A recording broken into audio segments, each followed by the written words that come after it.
Good morning friends, હું અજય ત્રિવેદી અને આજે આપણે ધોરણ 10 વિષય વિજ્ઞાનમાં ચેપ્ટર 2 ના બીજા ભાગમાં મળી રહ્યા છીએ. મિત્રો, પહેલો ભાગ આપણે બધાએ જોયો અને તમે તૈયાર પણ કર્યો છે કે જેમાં આપણે સંજ્ઞાઓ અને આ ચેપ્ટરના અગત્યના અણુસૂત્રો વિશે આપણે ચર્ચા કરી. આજના આ વિભાગની અંદર હવે આપણે ચેપ્ટરની અંદર દરેકે દરેક વિભાગની આપણે ચર્ચા કરીશું અને હું તમને દરેકે દરેક વસ્તુ ડીપમાં ઈઝીલી શીખવાડીશ. તો વિડિયો છેક સુધી ધ્યાનથી જોવાનું રાખજો મિત્રો, બરોબર? હવે આપણું ચેપ્ટર 1 અને એ છે મિત્રો રાસાયણિક પ્રક્રિયાઓ અને સમીકરણો. હવે આ ચેપ્ટરમાંથી મિત્રો કુલ 4 માર્ક્સના આપણે પ્રશ્નો બોર્ડમાં પૂછાય છે, બરોબર? અને ગમે ત્યાંથી પૂછાય, ટેક્સ્ટ બુકમાં ગમે તે ટોપિકમાંથી તમને પૂછી શકે. તો આજે આપણે પહેલા ટોપિકની શરૂઆત કરીએ છીએ અને એ છે આપણા રોજિંદા જીવનની અંદર થતી કેટલીક રાસાયણિક પ્રક્રિયાઓ. હવે તમને પ્રશ્ન થાય કે સર, આપણા રોજિંદા જીવનમાં રાસાયણિક પ્રક્રિયાઓ કેવી રીતે થાય? મિત્રો, તમે જાણો છો પણ તમને એ ખબર નથી કે રાસાયણિક પ્રક્રિયા છે. દાખલા તરીકે તમે હળદર લો, હળદરની ઉપર તમે લીંબુ નીચો અને સહેજ હલાવી નાખો, એનો કલર બદલાઈ જાય છે. તો એ રાસાયણિક પ્રક્રિયા, રંગ પરિવર્તન થયો એમ કહેવાય. દાખલા તરીકે તમે શું કરો છો? તો દૂધની અંદર તમારી મમ્મી રાતે દહીં સહેજ નાખી દે છે અને સવારે તમારું દૂધ દહીં બની જાય છે. તો એ રાસાયણિક પ્રક્રિયા. બીજું, તમારા ઘરમાં અથવા આજુબાજુ વાહનો, સાધનો, તપેલા લોખંડના હોય તો એ લોખંડના સાધનો વાતાવરણમાં ખુલ્લા રાખવામાં આવે તો એને ભેજના કારણે કાટ લાગી જાય છે. દાખલા તરીકે ખીલ્લી હોય, પતરા હોય, બરોબર? કંપાસ બોક્સ હોય કે જે લોખંડનો હોય છે, તો એને જો ખુલ્લું રાખીએ, એટલે કે બહાર એને ખુલ્લો રાખીએ ભેજમાં, કે જ્યાં ભેજ હોય, પાણી હોય, તો એવી જગ્યાએ લોખંડની વસ્તુને જલ્દી કાટ લાગે છે. તો આ એક રાસાયણિક પ્રક્રિયા કહેવાય. આ ઉપરાંત મિત્રો તમે જોયું હશે કે તમે ખોરાક ખાઓ છો, દાળ, ભાત, શાક, રોટલી, અને ખાધા પછી જ્યારે તમે બીજા દિવસે ઉત્સર્જન કરો છો જેને મળ કહેવાય, તો તમે જે ખાધું છે એની અંદર પ્રોટીન, વિટામિન, ચરબી, ખનિજ ક્ષારો, જુદા જુદા તત્વો એની અંદર છે. પણ એ બધા તત્વો અંદર જતા મોટા ભાગે પાચન ક્રિયા થવાના કારણે એ બધા તત્વો છૂટા પડે છે. તો એ પણ રાસાયણિક પ્રક્રિયા છે મિત્રો. આ ઉપરાંત તમે શ્વસન ક્રિયા કરો છો, શ્વાસ લો છો, તો શ્વાસમાં કયો વાયુ લો છો? ઓક્સિજન. હવે એ ઓક્સિજન ડાયરેક્ટ આપણા શરીરમાં ફરતો નથી મિત્રો, પરંતુ આ જે ઓક્સિજન છે એ આપણા લોહીમાં રહેલા હિમોગ્લોબિન, જેને HHB કહેવાય, એટલે એને આપણે શું કહીએ છીએ? ઓક્સી હિમોગ્લોબિન કહીએ છીએ. શું કહીએ છીએ? ઓક્સી હિમોગ્લોબિન સાથે જોડાઈ અને HHBO2 બનાવે છે, જેને ઓક્સી હિમોગ્લોબિનિક એસિડ કહેવાય. અને એ ઓક્સી હિમોગ્લોબિનિક એસિડ આગળ જતા શ્વસન ચક્ર એક ક્રિયા છે એની અંદર ભાગ લે છે અને આખા શરીરમાં દરેકે દરેક કોષોને ઓક્સિજન પ્રાપ્ત થાય છે. સાથે સાથે કોષોમાં ઉત્પન્ન થયેલો જે CO2 વાયુ છે, એ CO2 વાયુ બહાર નીકળી અને ઉચ્છ્વાસ મારફતે બહાર કાઢીએ છીએ, એ CO2 ચક્ર કહેવાય. તો આ બધી રાસાયણિક પ્રક્રિયાઓ છે મિત્રો. ક્લિયર? તો મિત્રો, આ આપણી રોજિંદા જીવનમાં ચાલતી રાસાયણિક પ્રક્રિયાઓની વાત કરી. આ ઉપરાંત તમે બીજું વાત કરી કે દાખલા તરીકે તમારા ઘરની આજુબાજુ કોઈ પ્રાણી મરી ગયું છે, એટલે કે દાખલા તરીકે કૂતરું હોય, ભૂંડ હોય અથવા કોઈ પક્ષી હોય, મરેલું પડ્યું છે. તો જે પડ્યું છે એ અત્યારે એમના એમ હશે, દુર્ગંધ નથી મારતી, પરંતુ સમય જતા એ જે મરેલ મૃત અવસ્થામાં જે પ્રાણી છે એ પ્રાણી સમય જતા દુર્ગંધ મારે છે અને મહિના પછી તમે જોશો તો ત્યાં ફક્ત હાડપિંજર હશે, શરીર ગાયબ હશે. તો દુર્ગંધ મારે છે એનું કારણ એની અંદર મોટા ભાગે સૂક્ષ્મ જીવો દ્વારા રાસાયણિક પ્રક્રિયા થાય છે. સમજાઈ ગયું મિત્રો? તો ચાલો આપણી રોજિંદા જીવનમાં જોવા મળતી રાસાયણિક પ્રક્રિયાઓ ફરી એક નજર મારી લઈએ. કે ઉનાળામાં તમે જોયું હશે કે દૂધ હોય એ દૂધ આપણે ગરમ કરેલું દૂધ પણ આપણે ઉનાળામાં જો ખુલ્લું રાખીએ, બહાર રાખીએ તો એમાં જ્યારે તમે ચા બનાવવા જાઓ તો એ બગડી જાય છે, ચા ફાટી જાય છે. એટલે ખુલ્લા તાપમાને, અને એટલા માટે દૂધ બગડી ન જાય એટલા માટે ઉનાળામાં નીચા તાપમાને રેફ્રિજરેટરમાં આપણે દૂધને સાચવીએ છીએ. એટલે ઉનાળામાં ઓરડાના તાપમાને મૂકેલ દૂધ જલ્દી બગડી જાય છે. આ પણ એક રાસાયણિક પ્રક્રિયાનું ઉદાહરણ છે. બીજું લોખંડની વસ્તુઓ જેવી કે તવા, તપેલા, ખીલ્લા, પતરા ને ભેજવાળી હવામાં, ભેજવાળી એટલે જ્યાં પાણી હોય એવી હવામાં મૂકતા તેને શું લાગી જાય છે? કાટ લાગે છે. કાટને અંગ્રેજીમાં આપણે રસ્ટ કહીએ છીએ મિત્રો. શું કહીએ છીએ? રસ્ટ કહેવામાં આવે છે. બીજું આ ઉપરાંત દ્રાક્ષનું આથવણ તો, દાખલા તરીકે તમારે કામ કરવાનું, તમારે છાશ પીવાની, બરોબર? થોડી છાશ પીવો, પછી તમારે કાળી દ્રાક્ષ લાવવાની, કાળી દ્રાક્ષ તમારે ખાવાની, ઉપર લીંબુનો શરબત પીવો, બરોબર? તો અંદર એક આથવણની ક્રિયા થશે અને શરીરમાં આથવણ થવાના કારણે આપણને જલ્દી ઊંઘ આવશે, ઘેન આવશે. અને આ દ્રાક્ષમાંથી જ આલ્કોહોલ મિત્રો એટલે કે દારૂ બનતો હોય છે આથવણની ક્રિયાના કારણે. તો આ પણ આથવણ થવું એ પણ એક રાસાયણિક પ્રક્રિયાનું ઉદાહરણ છે. બીજું ખોરાકનું રાંધવું, શરીરમાં ખોરાકની પાચન ક્રિયા એ પણ રાસાયણિક પ્રક્રિયાનું ઉદાહરણ છે. અને તે ઉપરાંત શ્વાસ અને ઉચ્છ્વાસ, આ જે શ્વાસોશ્વાસ દરમિયાન થતી જે ક્રિયા છે એ પણ રાસાયણિક પ્રક્રિયાના ઉદાહરણ છે મિત્રો. તો આ પ્રશ્ન તમારો 2 માર્ક્સમાં મિત્રો બોર્ડમાં પૂછાઈ શકે તો તૈયાર કરી નાખજો. હવે તમને સમજાઈ ગયો હશે. હવે નેક્સ્ટ ટોપિક આપણો છે પ્રયોગ. હવે આપણે રાસાયણિક સમીકરણ તરફ આપણે આગળ વધવાના છીએ ધીમે ધીમે. તો હવે પ્રયોગશાળામાં તમારે શું કરવાનું છે? તો મેગ્નેશિયમની પટ્ટી લેવાની છે. મેગ્નેશિયમ જ કેમ? તો મિત્રો મેગ્નેશિયમ અતિ સક્રિય તત્વ છે, એટલે કે ધાતુ છે, અને માટે આપણે મેગ્નેશિયમની પટ્ટી લઈશું. અને આ મેગ્નેશિયમની પટ્ટી તમારે લેવાની. લીધા પછી એને શું કરવાનું? કાચ પેપરથી એને બરોબર ઘસી નાખવાનું. ઘસ્યા પછી એને જે ચીપીઓ હોય એ ચીપિયાથી પકડી અને બર્નરની નજીક એને ગરમ કરવાની. પરંતુ આ પ્રયોગ કરતા વખતે પ્રયોગશાળામાં તમારે ચશ્મા પહેરી રાખવાના. હવે ચશ્મા કયા? તો મિત્રો સામાન્ય નહીં, એના વિશિષ્ટ પ્રકારના. દાખલા તરીકે તમે લોખંડને વેલ્ડિંગ કરતા માણસોને જોયા હશે, એ લોકો વિશિષ્ટ કાચના ચશ્મા પહેરે છે કારણ કે આંખને નુકસાન ન થાય. કારણ કે જ્યારે વેલ્ડિંગ કરવામાં આવે ત્યારે અતિ તીવ્ર પ્રકાશ ઉત્પન્ન થાય છે જે આપણી આંખને નુકસાન કરે છે, અને નુકસાન ન થાય એટલા માટે આપણે વિશિષ્ટ પ્રકારના ચશ્મા પહેરવા જોઈએ. તો અહીંયા પણ આપણે વિશિષ્ટ પ્રકારના ચશ્મા પહેરીશું. બીજું, હવે તમે મેગ્નેશિયમની પટ્ટીને, આ મેગ્નેશિયમની પટ્ટી એને બર્નરની નજીક તમે લાવો તો શું થશે મિત્રો? આ મેગ્નેશિયમની પટ્ટી વાતાવરણમાં છે. વાતાવરણમાં કયો વાયુ છે? ઓક્સિજન. અને ઓક્સિજન સાથે ત્વરિત પ્રક્રિયા કરે છે.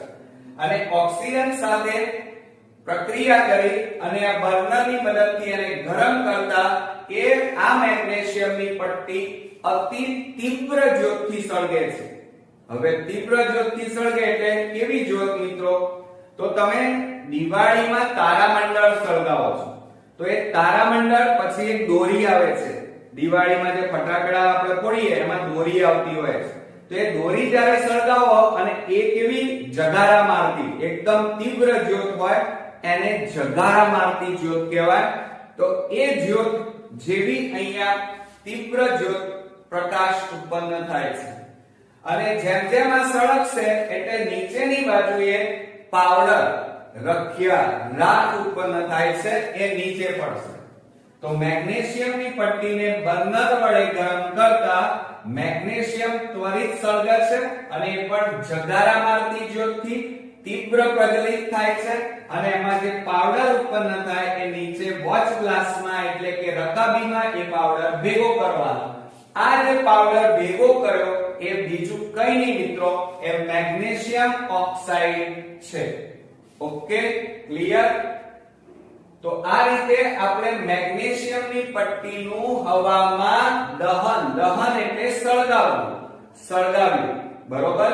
અને સળગાવીએ તો મેગ્નેશિયમની પટ્ટી તીવ્ર જ્યોતથી સળગે છે અને મેગ્નેશિયમ ઓક્સાઇડનો ભૂકો અથવા પાવડર મળે છે. ક્લિયર? અચ્છા, બીજું તમને એમ પ્રશ્ન થયો હશે કે સર મેગ્નેશિયમની પટ્ટીને કાચ પેપર વડે કેમ ઘસવું પડે? એનું કારણ છે મિત્રો કે મેગ્નેશિયમની આ જે પટ્ટી છે એ વાતાવરણમાં જ્યારે ખુલ્લી મૂકેલી હોય ત્યારે એ સક્રિય છે એટલે વાતાવરણમાં રહેલા ઓક્સિજન સાથે પ્રક્રિયા કરી નાખે. એટલે એના ઉપર એક પડ જામેલું હોય છે મેગ્નેશિયમ ઓક્સાઇડનું. એ પડ કાચ પેપરથી ઘસી અને દૂર કરવું પડે તો આપણને પ્રોપર પ્રયોગની સમજૂતી મળી શકે. ખ્યાલ આવ્યો? તે પડ કાઢવા માટે આપણે કાચ પેપરથી ઘસવામાં આવે છે. ક્લિયર? ચાલો જોઈએ. સાવધાની શું રાખવાની છે? આ પ્રયોગ કરતી વખતે વિશિષ્ટ પ્રકારના ચશ્મા પહેરવાના છે. શું કરવાનું આ પ્રયોગમાં? તમારે 2 સેન્ટીમીટર લાંબી મેગ્નેશિયમની પટ્ટી લેવાની બરોબર. તેને ચીપિયાથી પકડી બર્નરની જ્યોતમાં ગરમ કરવાની અને ગરમ કરો ત્યારે જે નીચેના ભાગે વોચ ગ્લાસ અથવા રકાબી રાખવાની. આ વોચ ગ્લાસમાં એકઠી થતી રાખ એ બીજું કંઈ નહીં પણ એ શું છે મિત્રો? મેગ્નેશિયમ ઓક્સાઇડનો પાવડર પડે છે. ક્લિયર? અચ્છા, હવે એવું શું થયું આ પ્રયોગમાં? તો મેગ્નેશિયમની પટ્ટી ખૂબ જ કેવી છે મિત્રો? ક્રિયાશીલ છે. કેવી છે? આ યાદ રાખજો, ખૂબ જ ક્રિયાશીલ છે. તેનું હવામાં સરળતાથી દહન થઈ શકે છે એટલે કે એ હવામાં સરળતાથી સળગી શકે છે. મેગ્નેશિયમની પટ્ટી શરૂઆતમાં કાચ પેપરથી. શેનાથી મિત્રો? ધ્યાન રાખજો, આ બધા ટૂંકા પ્રશ્નો કહેવાય. એમસીક્યુ માં વિભાગ એ માં બધું આવશે. જુઓ, વિભાગ એ માં વિકલ્પો, ખાલી જગ્યા, ખરા ખોટા, જોડકા અને ટૂંકા પ્રશ્નો. અતિ ટૂંકા પ્રશ્નો 24 માર્ક્સના પૂછાય છે. અને આ ટૂંકા પ્રશ્નો માટે કોઈ બુક નથી બજારમાં કે એમાંથી જ પૂછાય. મિત્રો અહીંયા હું જે તમને શીખવાડું એની અંદરથી જ તમારે 24 માર્ક્સનો મિત્રો પૂછાશે. એટલે ટેક્સ્ટ બુકની લીટીએ વાંચવાનું રાખજો પાછા. તો જુઓ, કાચ પેપરથી ઘસેલી હોવાથી એ મેગ્નેશિયમની પટ્ટી છે એ ચમકતી શ્વેત એટલે મિત્રો સફેદ રંગની હોય છે. ક્લિયર? હવે આ મેગ્નેશિયમની પટ્ટીને બર્નરની જ્યોતમાં સળગાવતા તો મેગ્નેશિયમની પટ્ટી સળગે ત્યારે કેવી જ્યોત ઉત્પન્ન થાય? જગારા મારતી. યાદ રાખજો ટૂંકા પ્રશ્નમાં, જગારા મારતી પ્રજ્વલિત સફેદ જ્યોતથી સળગે છે. ક્લિયર? ટૂંકા પ્રશ્નોમાં વિકલ્પોમાં પૂછાશે. અને આ જ્યારે સળગે ત્યારે વોચ ગ્લાસમાં નીચેના ભાગે આ જે વોચ ગ્લાસ છે એ વોચ ગ્લાસમાં એકઠી થતી રાખ કેવા રંગની હોય છે? સફેદ રંગની હોય છે. યાદ રાખજો, કેવો રંગ? સફેદ. જે મેગ્નેશિયમ ઓક્સાઇડ છે બરોબર. હવે એનું રાસાયણિક સમીકરણ જોઈએ. તો આપણે કઈ પટ્ટી લીધી મિત્રો? મેગ્નેશિયમ. તો જુઓ, મેગ્નેશિયમ વાતાવરણમાં રહેલા ઓક્સિજન સાથે પ્રક્રિયા કરે અને એને ગરમ કરવામાં આવે તો મેગ્નેશિયમ ઓક્સાઇડ બને છે. હવે જુઓ મિત્રો, મેગ્નેશિયમ ઓક્સાઇડ એ કયા સ્વરૂપે છે? સોલિડ. સોલિડ એટલે ઘન સ્વરૂપ. અને ઓક્સિજન વાતાવરણમાં વાયુ સ્વરૂપે છે માટે G લખાય, ગેસ G. અને ગરમ કરવાની છે તો ગરમ કરવા માટે ત્રિકોણ આકારનું આ રીતે સંજ્ઞા વાપરવાની. એનો મતલબ કે આ રાસાયણિક પ્રક્રિયાને ગરમ કરવામાં આવી છે. અને ગરમ કરીએ તો શું મળે છે? મેગ્નેશિયમ ઓક્સાઇડ નો પાવડર. પાવડર એટલે ઘન સ્વરૂપ એટલે S લખાય. ક્લિયર? ખ્યાલ આવ્યો? ઓકે. હવે પરીક્ષામાં જ્યારે તમે આ રીતે સમીકરણ લખો ત્યારે આ રીતે બોક્સ મિત્રો બનાવી દેવાનું. સાથે સાથે અહીંયા એકદમ ઝીણા અક્ષરે લખવાનું મેગ્નેશિયમ. અહીંયા લખેલું હશે તમે આ રીતે લખવાનું ઓક્સિજન અને અહીંયા લખવાનું magnesium oxide. Magnesium oxide. Clear? હવે એને આ જુઓ, આ જમણી બાજુ કહેવાય અને ડાબી બાજુ કહેવાય. આ જમણી બાજુ કહેવાય. સમજો જરા. આ કઈ બાજુ છે મિત્રો? આ જમણી બાજુ છે. જ્યારે આ કઈ બાજુ છે? ડાબી બાજુ. ડાબી બાજુએ બે આ બંને પ્રક્રિયકો કહેવાય. બે એક કરતા વધારે પ્રક્રિયકો હોય તો એમની વચ્ચે વત્તાનું ચિહ્ન મુકાય.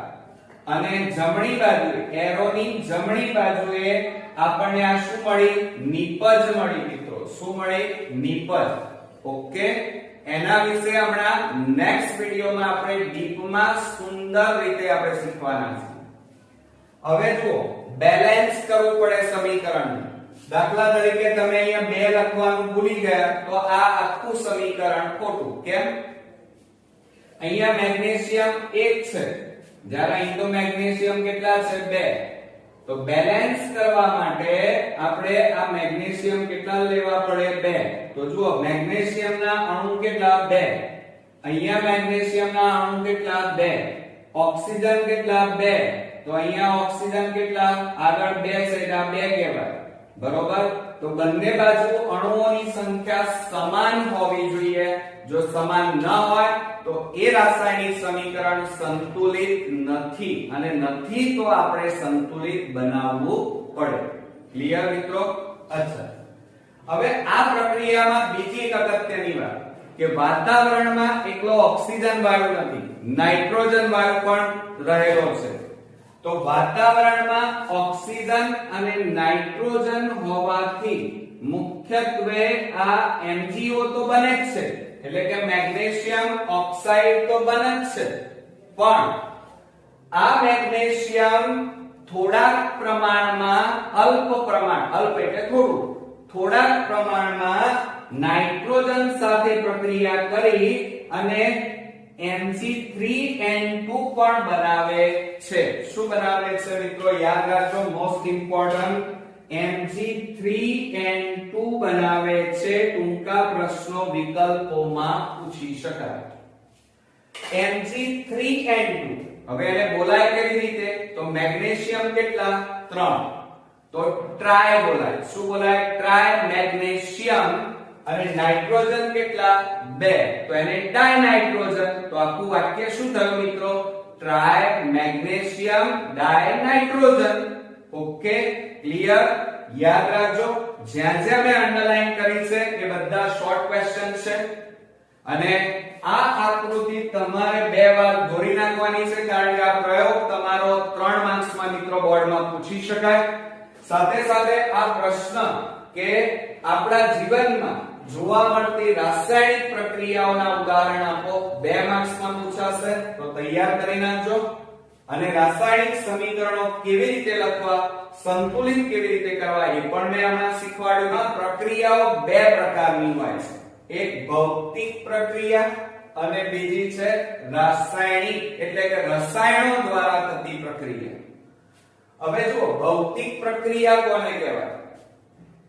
તો જે પ્રક્રિયામાં નિપજો રાસાયણિક રીતે નિપજો ધ્યાન રાખજો, જેમાં જે પ્રક્રિયામાં પ્રક્રિયકો અને નિપજો રાસાયણિક રીતે સમાન હોય પરંતુ તેમની ભૌતિક અવસ્થા જુદી જુદી હોય. કે ભૌતિક અવસ્થા એટલે કાં તો એ ઘન સ્વરૂપે હોય, કાં તો પ્રવાહી સ્વરૂપે હોય, કાં તો એ વાયુ સ્વરૂપે હોય. તો જુદી જુદી હોય તો તેને ભૌતિક પ્રક્રિયા કહેવાય. સમજો જરા કે જેમાં પ્રક્રિયકો અને નિપજો રાસાયણિક રીતે સમાન હોય. હવે સમજો જરા તમે અહીંયા એક સમીકરણ તમને દેખાય છે, એમાં આ એરોની ડાબી બાજુએ આ બંને શું છે? પ્રક્રિયક કહેવાય, અને આ એરોની જમણી બાજુએ આ જે છે એને નિપજ કહેવાય. તો પ્રક્રિયકો અને નિપજો સમાન હોય રાસાયણિક રીતે, પરંતુ તેમની ભૌતિક અવસ્થા જુદી જુદી હોય. એટલે કે કાં તો એ ઘન સ્વરૂપે હોય, પ્રવાહી સ્વરૂપે હોય, વાયુ સ્વરૂપે હોય. તો એવી પ્રક્રિયાઓને ભૌતિક પ્રક્રિયાઓ કહેવાય. રાસાયણિક પ્રક્રિયાઓની વ્યાખ્યા તમારે પૂછાશે કે જેમાં પ્રક્રિયકો અને નિપજો, આ પ્રક્રિયક અને આ નિપજ કહેવાય, પ્રક્રિયકો કહેવાય અને આ બંને નિપજ કહેવાય. તો પ્રક્રિયકો અને નિપજો રાસાયણિક રીતે જુદા જુદા હોય પરંતુ તેમની ભૌતિક અવસ્થા એટલે કઈ ત્રણ: ઘન, પ્રવાહી, વાયુ એ સમાન પણ હોય અથવા અસમાન હોય. તો તેવી રાસાયણિક પ્રક્રિયાઓને રાસાયણિક પ્રક્રિયાઓ કહેવાય. સમજો જરા, જેમાં પ્રક્રિયકો અને નિપજો રાસાયણિક રીતે જુદા જુદા હોય, એટલે કે આ પ્રક્રિયકો અને નિપજો જુદા જુદા હોય પરંતુ એમની ભૌતિક અવસ્થા સમાન હોય અથવા અસમાન હોય, એવી પ્રક્રિયાઓને રાસાયણિક પ્રક્રિયાઓ કહેવાય. તો આ બંને વ્યાખ્યાઓ તમારે તૈયાર કરવાની છે. હવે સમજો જરા, આપણે આ ચેપ્ટરની અંદર ભૌતિક પ્રક્રિયાઓ ભણવાની નથી, બધી રાસાયણિક પ્રક્રિયાઓ ભણવાની છે. હવે રાસાયણિક પ્રક્રિયાઓ કેટલી? તો જુઓ અહીંયા 1 2 3 4 5 6 અને 7, કુલ 7 પ્રકારની રાસાયણિક પ્રક્રિયાઓ આપણે ભણવાની છે. હવે જો અહીંયા પહેલી છે સંયોગીકરણ. સંયોગી એટલે ભેગા થવું, સંયોગ એટલે ભેગા થવું. તો જો અહીંયા બે કે વધુ પ્રક્રિયકો, આ બંને પ્રક્રિયકો કહેવાય. બે અથવા બે કરતા વધુ પ્રક્રિયકો વચ્ચે પ્રક્રિયા થઈ એક જ નિપજ બને તેને સંયોગીકરણ પ્રક્રિયા કહેવાય. એની વ્યાખ્યા યાદ રાખજો, પરીક્ષામાં પૂછાય છે કે સંયોગીકરણ કોને કહેવાય? તો બે અથવા બે કરતા વધારે પ્રક્રિયકો ભેગા થઈ એક જ નિપજ બનાવે એને સંયોગીકરણ પ્રક્રિયા કહેવાય. ઉદાહરણ તરીકે અહીંયા એક સમીકરણ આપણને આપ્યું છે. જુઓ અહીંયા CaO H2O, આને શું કહેવાય? ગિલ્સ કહેવાય. શું કહેવાય મિત્રો?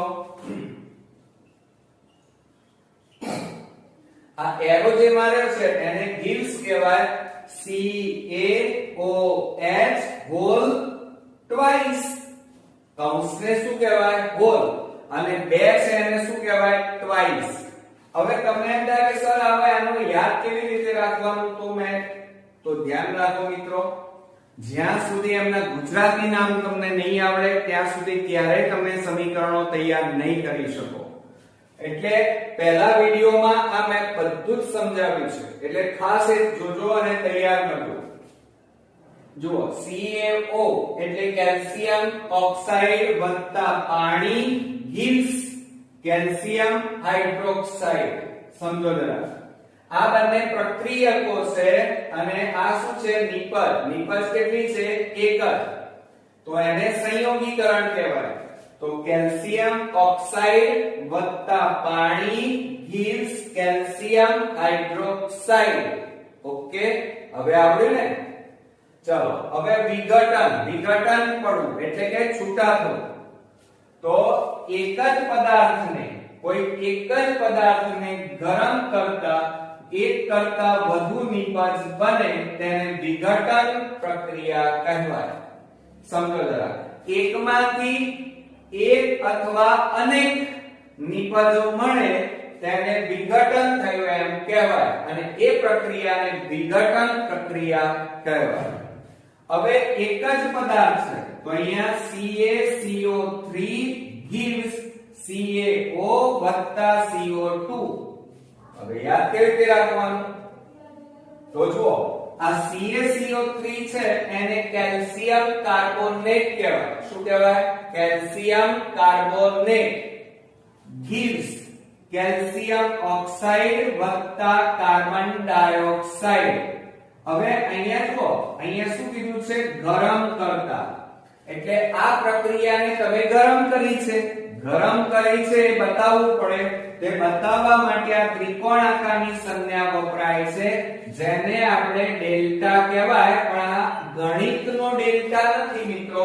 આનો મતલબ એ થાય કે આ પ્રક્રિયાને તમે ગરમ કરી છે. ક્લિયર? એટલે CaCO3 gives CaO CO2. Calcium carbonate gives calcium oxide વત્તા CO2 એટલે કાર્બન ડાયોક્સાઇડ. આ વિઘટન પ્રક્રિયાનું ઉદાહરણ.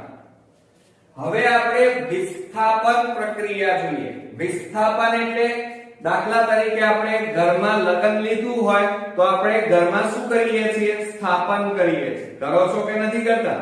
ગણપતિ દાદાનું આપણે સ્થાપન કરીએ છીએ. તો એમ અહીંયા જો જે તાકાતવર હોય, દાખલા તરીકે તમે ક્લાસમાં બેઠા છો, પહેલી બેન્ચીસે કોણ બેસે?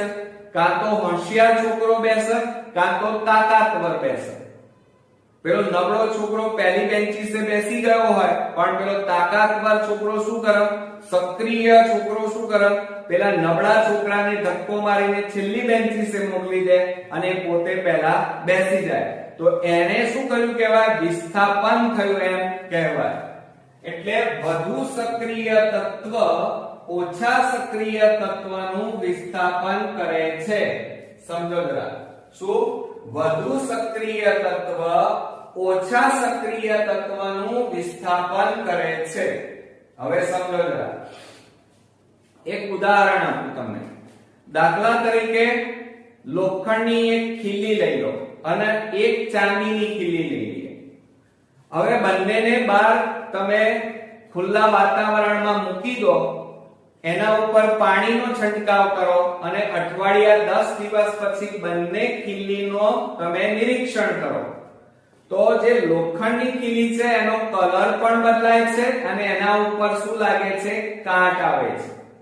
એટલે એનો મતલબ એ થયો કે લોખંડમાં કલર બદલાયો અને કાટ આવ્યો.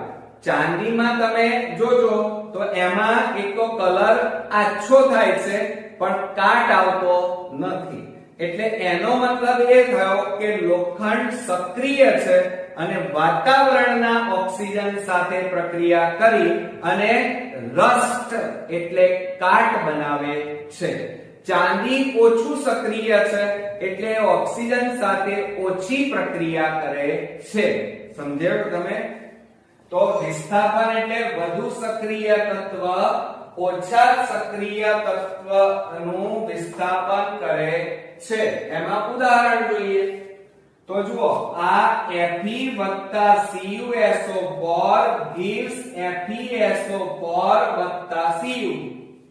હવે જ્યાં સુધી તમને એના નામ નહીં આવડે ત્યાં સુધી આ બધું જ નકામું છે, બધું બાઉન્સર જશે. એટલે તમે પહેલા ભાગમાં જે સંજ્ઞાઓ અણુસૂત્રો મેં લખાવ્યા છે એ મોઢે તૈયાર કરશો તો આ 5 પાઠ તમને એકદમ ઈઝી લાગશે મિત્રો. બરોબર? હવે જુઓ, આ Fe એટલે આયર્ન કહેવાય. આયર્ન એટલે લોખંડ વત્તા CuSO4 એટલે કોપર સલ્ફેટ. જુઓ, Cu એટલે કોપર અને SO4 એટલે સલ્ફેટ એટલે કોપર સલ્ફેટ. અને આ લોખંડ, આ બંને વચ્ચે પ્રક્રિયા થાય છે. આ પ્રક્રિયકો કહેવાય. શું કહેવાય? પ્રક્રિયકો. હવે લોખંડ અને તાંબામાં બંનેમાં સક્રિય કોણ? તો લોખંડને જલ્દી કાટ આવે, જ્યારે તાંબાને જલ્દી કાટ આવતો નથી. હવે જો આ Fe એ સક્રિય છે, આ ઓછો સક્રિય છે, એટલે આ Fe અને SO4 બંને જોડાઈ જશે અને Cu ને ધકેલી દેશે, એટલે Cu છૂટો પડી જાય છે, એટલે FeSO4 Cu. FeSO4 એટલે આયર્ન સલ્ફેટ અથવા એને ફેરસ સલ્ફેટ કહેવાય, અને Cu એટલે તાંબુ, કોપર. ઓકે, એટલે આ બંને પ્રક્રિયકો છે, જ્યારે આ એરોની જમણી બાજુ આ બંને નિપજ કહેવાય. ઓકે, ચાલો હવે દ્વિવિસ્થાપનની વાતો કરીએ. દ્વિ એટલે બે અને વિસ્થાપન એટલે સ્થાપન થવું, અદલાબદલી કરવી. બરોબર? इसकी टोपी उसके सर, એટલે બે આયનોની અદલાબદલી થાય, અદલાબદલી. બરોબર? થાય તો તેવી પ્રક્રિયાને દ્વિવિસ્થાપન પ્રક્રિયા કહેવાય. ઉદાહરણ તરીકે આપણે જોઈએ Na2SO4 BaCl2 gives BaSO4 twice NaCl. આ બધું મોઢે લખવું પડશે, મોઢે તૈયાર કરવું પડશે મિત્રો, અને પરીક્ષામાં આ રીતે બોક્સ બનાવીને લખવું પણ પડશે. પણ આ બધું યાદ ક્યારે રહેશે? જ્યારે તમે એના ગુજરાતી નામ તૈયાર કરેલા હશે તો જુઓ Na2SO4 એટલે શું? સોડિયમ સલ્ફેટ અને વત્તા BaCl2 બેરિયમ ક્લોરાઇડ. આ બંને પ્રક્રિયકો વચ્ચે પ્રક્રિયા થાય તો શું બને? આ BaSO4 જોડાય, NaCl જોડાઈ જાય, અદલાબદલી થાય. જુઓ, સમજો જરા, આ BaSO4 સાથે જોડાય અને આ Na2Cl2 સાથે જોડાઈ જાય. બરોબર? તો શું બની જાય? તો જુઓ, BaSO4 એટલે બેરિયમ સલ્ફેટ, NaCl, અને આ બંનેમાં બે છે એટલે 2NaCl, એટલે સોડિયમ ક્લોરાઇડ બની જાય. એટલે અદલાબદલી થઈ, ટોપીઓની અદલાબદલી થઈ, માટે આને દ્વિવિસ્થાપન પ્રક્રિયા કહેવાય. ત્યાર પછી આગળ વધીએ મિત્રો, અવક્ષેપન પ્રક્રિયા. હવે તમને એક પ્રશ્ન થાય, સર એમાં અવક્ષેપ એટલે શું? તો હવે અવક્ષેપ તમે બધાએ જોયા છે. દાખલા તરીકે તમારા ઘરમાં તમારી મમ્મી ચા બનાવે, પછી ઘણીવાર તમે એવું સાંભળ્યું હશે ચા ફાટી ગઈ. તો ચા ફાટી ગઈ ખબર શું પડે? તો તમે ચામાં જોયું હશે, માનો લીંબુના 2-3 ટીપા નાખી દો તો દહીં જેવા ખોદા તરી આવે છે. તો એ અવક્ષેપ કહેવાય, એ ઓગળતા નથી. બરોબર મિત્રો? એ જ રીતે તમારી મમ્મી મલાઈમાંથી ઘી બનાવે ત્યારે માખણ ઉપર તરી આવે છે અને નીચે શું હોય છે? છાશ. તો એ માખણ એ છાશમાં ઓગળતું નથી, ફોદા સ્વરૂપે ઉપર તરી આવે છે, એને અવક્ષેપ કહેવાય. તો એમ અવક્ષેપન પ્રક્રિયા. તો અદ્રાવ્ય એટલે ઓગળે નહીં, એને અદ્રાવ્ય કહેવાય. અદ્રાવ્ય અવક્ષેપ બનાવે તેને અવક્ષેપન પ્રક્રિયા કહેવાય. ઉદાહરણ તરીકે AgNO3 NaCl gives, આને શું કહેવાય? gives AgCl. સમજો જરા, આ Ag અને Cl જોઈન્ટ થઈ જાય, Na અને NO3 જોઈન્ટ થઈ જાય, તો શું બની જાય? AgCl અને NaNO3 બને. હવે એનું ગુજરાતી નામ ધ્યાન રાખો. AgNO3 એટલે silver nitrate, sodium chloride. AgCl એટલે સોડિયમ ક્લોરાઇડ અને આમાં સોડિયમ નાઇટ્રેટ. ફરીથી આને silver nitrate, sodium chloride, silver chloride. Silver એટલે ચાંદી. બરોબર? એટલે સિલ્વર ક્લોરાઇડ વત્તા સોડિયમ નાઇટ્રેટ. બરોબર? તો આ હતી આપણી અવક્ષેપન પદ્ધતિ. હવે ઓક્સિડેશન અને રિડક્શન પ્રક્રિયાની વાત કરીએ તો વ્યાખ્યા યાદ રાખજો કે જે રાસાયણિક પ્રક્રિયામાં O2 ઉમેરાય અને હાઇડ્રોજન દૂર થાય તો એને ઓક્સિડેશન કહેવાય અને જે પ્રક્રિયામાં O2 દૂર થાય હાઇડ્રોજન ઉમેરાય એને રિડક્શન કહેવાય. સમજો જરા ફરીથી. ઓક્સિજન ઉમેરાય હાઇડ્રોજન દૂર થાય તો ઓક્સિડેશન અને ઓક્સિજન દૂર થાય હાઇડ્રોજન ઉમેરાય તો એને રિડક્શન કહેવાય. ઓક્સિડેશન ને OXI ટૂંકમાં લખાય અને રિડક્શન ને RED આ રીતે રિડક્શન પણ લખાય. બરોબર?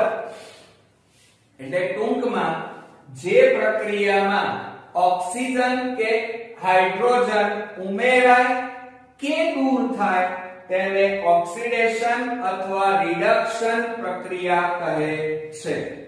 ઉદાહરણ તરીકે જોઈએ. પહેલી પ્રક્રિયામાં જો ઓક્સિજન ઉમેરાય છે, આમાં શું ઉમેરાય છે? હાઇડ્રોજન. તો આ જે પ્રક્રિયા છે એને ઓક્સિડેશન કહેવાય અને આ નીચેની પ્રક્રિયા છે કઈ છે? રિડક્શન. તો Mg O2 gives 2MgO એટલે magnesium oxygen gives magnesium oxide. અને એ જ રીતે હાઇડ્રોજન ઉમેરાય તો રિડક્શન. તો lithium twice Li plus H2 gives 2LiH. Li એટલે લિથિયમ, H2 એટલે હાઇડ્રોજન અને LiH એટલે લિથિયમ હાઇડ્રાઇડ. શું થાય? Lithium hydride. બરોબર મિત્રો? આવ્યું? હવે આમાં જો ઓક્સિજન ઉમેરાયો. બરોબર? જ્યારે આમાં શું ઉમેરાયો? હાઇડ્રોજન. આમાં ઓક્સિજન ઉમેરાયો, હાઇડ્રોજન દૂર થઈ ગયો. આમાં હાઇડ્રોજન ઉમેરાયો, ઓક્સિજન દૂર થયો. માટે આ પહેલી પ્રક્રિયામાં ઓક્સિજન ઉમેરાય તો ઓક્સિડેશન, હાઇડ્રોજન ઉમેરાય તો રિડક્શન. ક્લિયર? આવડ્યું ને? હવે લાસ્ટ જોઈએ રેડોક્સ પ્રક્રિયા. કઈ? રેડોક્સ, REDOX, રેડોક્સ પ્રક્રિયા. બરોબર? હવે જુઓ અહીંયા રેડોક્સ પ્રક્રિયાની વ્યાખ્યા શું થાય? તો ઓક્સિડેશન અને રિડક્શન બંને એક સાથે થાય. ઓક્સિડેશન અને રિડક્શન બંને એક સાથે થાય તો એને રેડોક્સ પ્રક્રિયા કહેવાય. ઉદાહરણ જોઈએ એટલે તમને વધારે સમજાય. 2NaCl અહીંયા જો નીચે શું લખ્યું છે? S. ઝીણા અક્ષરે લખ્યું છે S. S એટલે સોલિડ, સોલિડ એટલે ઘન. એટલે એનો મતલબ કે આ જે પ્રક્રિયા છે એની અવસ્થા ઘન સ્વરૂપ છે.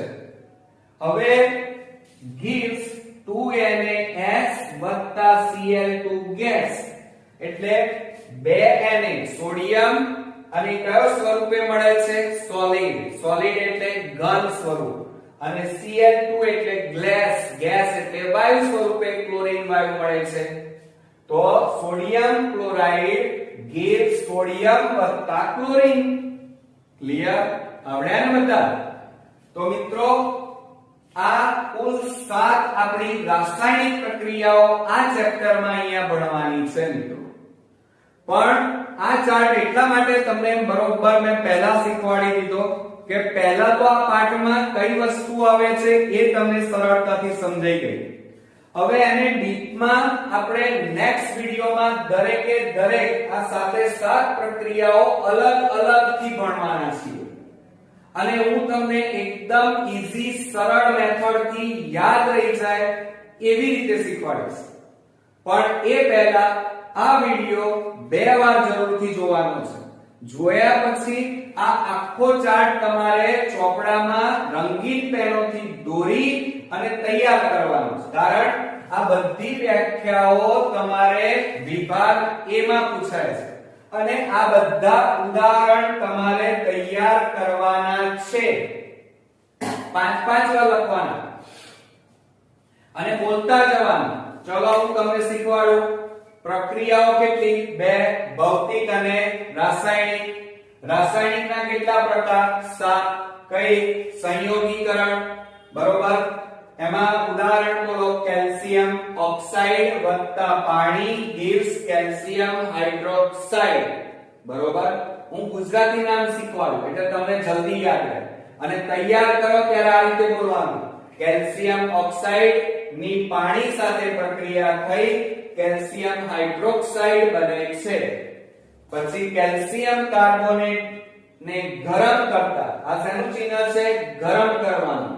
તો કેલ્શિયમ કાર્બોનેટ ને ગરમ કરતા કેલ્શિયમ ઓક્સાઇડ અને કાર્બન ડાયોક્સાઇડ વાયુ છૂટા પડે છે. આ વિઘટન પ્રક્રિયા. હવે વિસ્થાપન પ્રક્રિયા જોઈએ તો આયર્ન એટલે લોખંડ plus copper sulphate gives iron sulphate વત્તા તાંબુ, તાંબુ એટલે કોપર.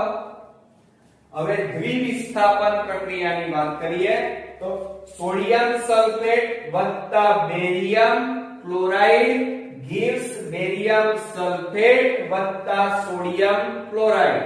આ કઈ? દ્વિવિસ્થાપન. ત્યાર પછી અવક્ષેપન પ્રક્રિયા. તો એમાં સિલ્વર નાઇટ્રેટ વત્તા sodium chloride gives silver chloride વત્તા સોડિયમ નાઇટ્રેટ. ઓક્સિડેશન અને રિડક્શન ની પ્રક્રિયામાં પહેલી ઓક્સિડેશન જોઈએ કે મેગ્નેશિયમની ઓક્સિજન સાથે પ્રક્રિયા કરતા મેગ્નેશિયમ ઓક્સાઇડ મળે છે. લિથિયમની હાઇડ્રોજન સાથે પ્રક્રિયા કરતા લિથિયમ હાઇડ્રાઇડ મળે છે. સોડિયમ ક્લોરાઇડ ને વિઘટન થતા સોડિયમ અને ક્લોરીન છૂટા પડે છે. આ થઈ આપણી રેડોક્સ પ્રક્રિયા. આવડશે મિત્રો? છે ને એકદમ ઈઝી. આ પહેલો પ્રયોગ આપણે જોઈએ ત્રીજા ભાગમાં. તો જુઓ, લેડ નાઇટ્રેટ. લેડ એટલે સીસુ કહેવાય એનું બીજું નામ. લેડ નાઇટ્રેટ અને પોટેશિયમ આયોડાઇડ વચ્ચે પ્રક્રિયા સમજવાની છે. હવે લેડ નાઇટ્રેટ એટલે એનું અણુસૂત્ર જો તમે મારો આ ચેપ્ટરનો પહેલો વિડિયો જોયેલો હશે તો આ બધા જ અણુસૂત્રો મોઢે આવડશે. અને જો તમે ન જોયો હોય તો ખાસ તમે જોઈ લેજો.